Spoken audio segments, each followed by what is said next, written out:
पराग रूपी निमित्त से कारण से भी बंधन नहीं है। आगे बताएंगे भी, ये तो प्रतिज्ञा मात्र है।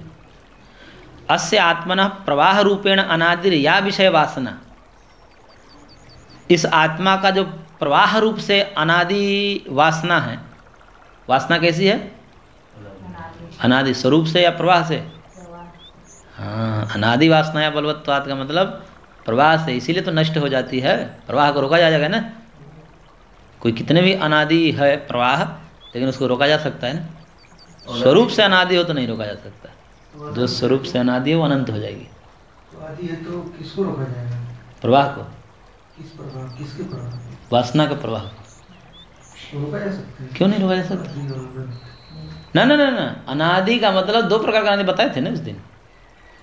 दो प्रकार के, एक प्रवाह से अनादि होता है और एक स्वरूप से अनादि। स्वरूप से जो अनादि होगा वो अनंत होगा, लेकिन प्रवाह से जो अनादि होगा वो अंत वाला होगा। उस प्रवाह को रोका जा सकता है। जैसे गंगा जी बह रही है, इसको रोका नहीं जा सकता है। कब से बह रही है?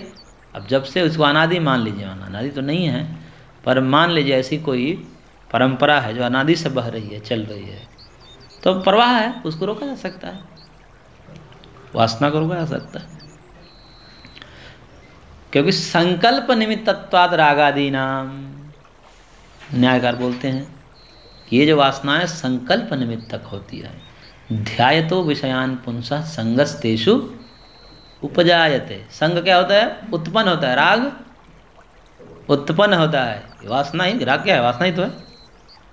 उत्पन्न होती है किससे? ध्यायतो विषयान पुंसः, ध्यान करने, विषयों का चिंतन करने से राग बढ़ता है।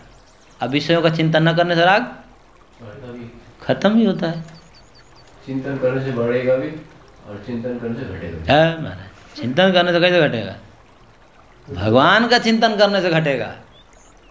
कोई चिंतन तो करना पड़ेगा। विषय का चिंतन करने से राग, आप रोज रोज जिसमें आपको राग है, रसमलाई में आपको राग है, मान लीजिए रोज आपको याद आवे रसमलाई की, तो रसमलाई में राग हो तो और बढ़ेगा कि नहीं बढ़ेगा?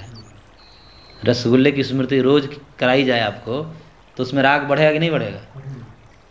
और न कराई जाए, बहुत दिनों तक आपको याद ही ना आवे, तो फिर राग क्या हो जाएगा?